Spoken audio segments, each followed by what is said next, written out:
First timers, what's up sa inyo? Anong first time ang meron sa inyo ngayon? Suot ko na yung bagong helmet natin mga first timers. Ayos ba? Pogi ba?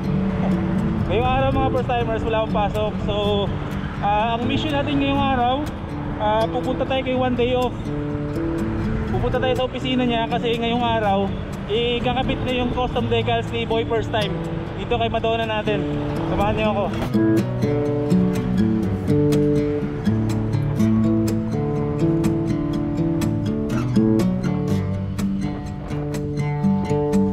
Oo nga pala mga first timers, sa mga bagong first timers dito, welcome sa channel natin mga first timers. Congratulations mga legit first timers na kayo.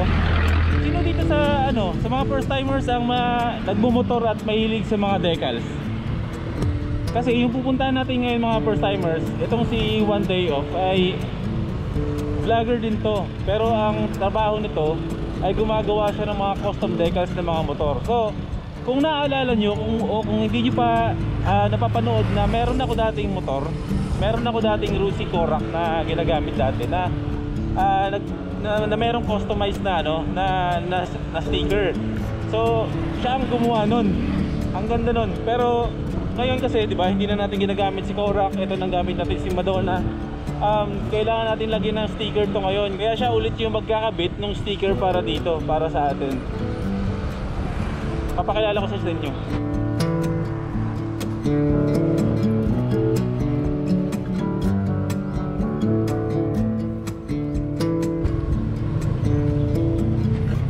Kasabit!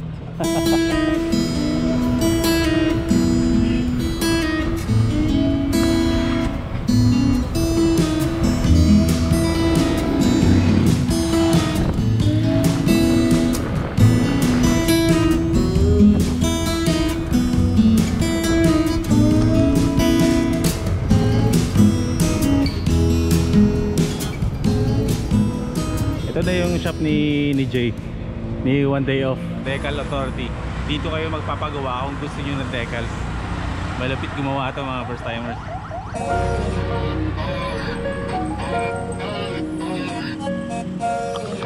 Pasukin natin. Nakilala ko na. Vlogging is vlogging, bro. Nandito na pala po. Basta. Ayos lang bro, ayos lang.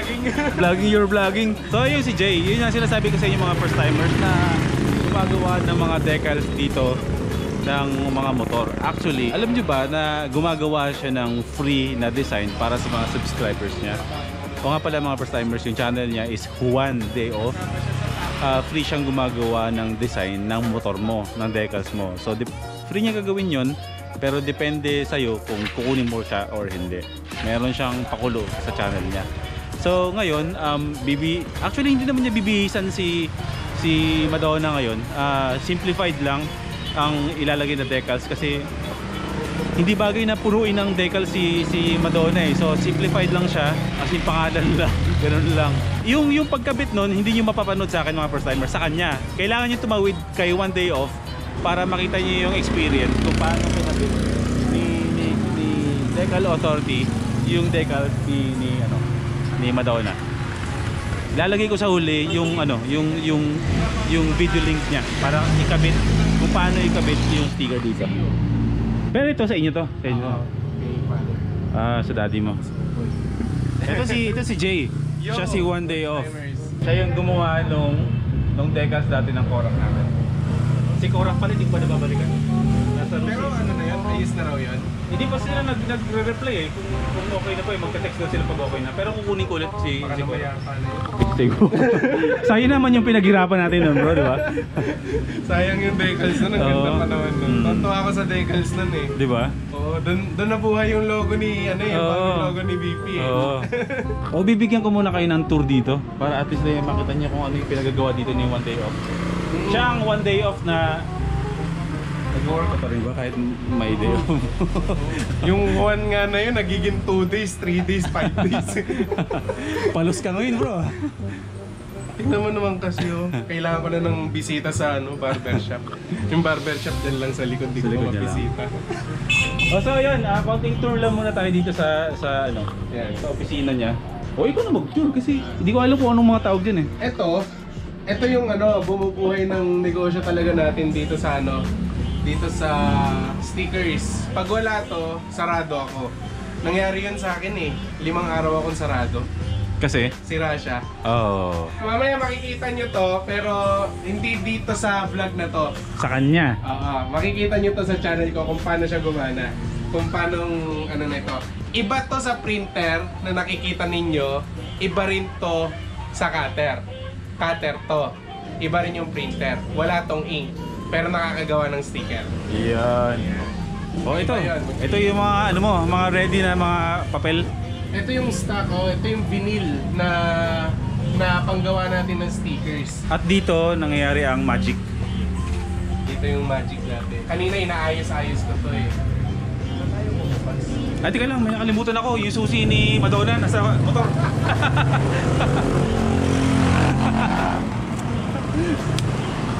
Akala ko nasa bahay lang ako. Yan. Bali na rin, double purpose na tong computer na to, triple purpose. Nung mga unang araw kong nagninegosyo dito, naglalaro ako dito. Tingnan nyo naman yung laki. TV na yata yun eh. TV yan. TV to? Yan, remote to. Oo nga Kaya pa eh, lulang-lula ka dito na, lapit mo pa. 32 inch ata to. Dito ko ginagawa yung mga designs at yung mga vlog na pinapanood ninyo dito. So lahat ng mga magic ko dito nangyayari. Soon, pagka nagka-laptop yun, mas mabilis na yung production ng natin, ng videos natin. Kasi nauubusan ako ng storage, tsaka mabagal to pagdating sa video editing. Okay. Sobrang bagay niya. Ayun, ang gamit niya ay Premiere Pro. Na-edit ko na yung first part nitong vlog. Nandadaya na ako. SDE bro, SDE. Kasi may lakad bukas eh. Yung style na buo na yung kwento mo sa utak mo tapos sinushoot mo na lang. Tapos na editing eh. Tapos na i-edit, isushoot mo na lang. Oo. Tapos ito. Lalo marami nagmo-motovlog sa inyo na nag-uumpisa. Ito yung mga pang-protection sa motor. Ito naman, business to ng tatay ko. Doon yung tatay niya pero wala ngayon. Wala. Daddy. Nakatago yan. Pagka may camera, nagtatago yung tatay ko.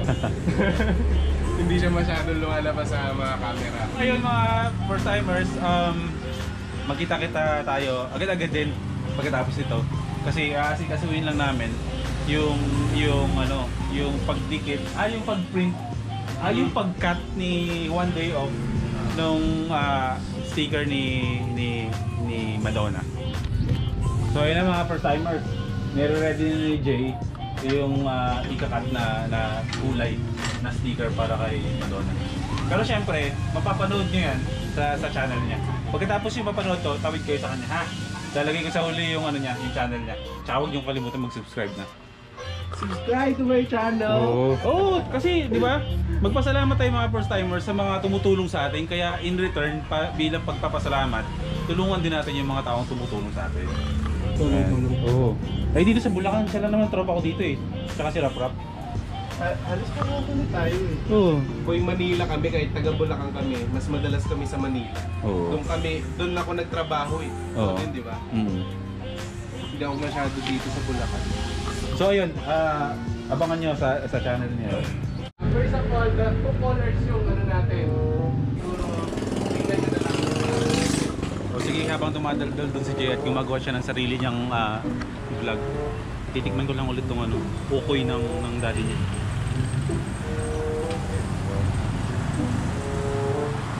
Sarap! Sisingkit na mata ko nito mamaya. Sir, tulong ba?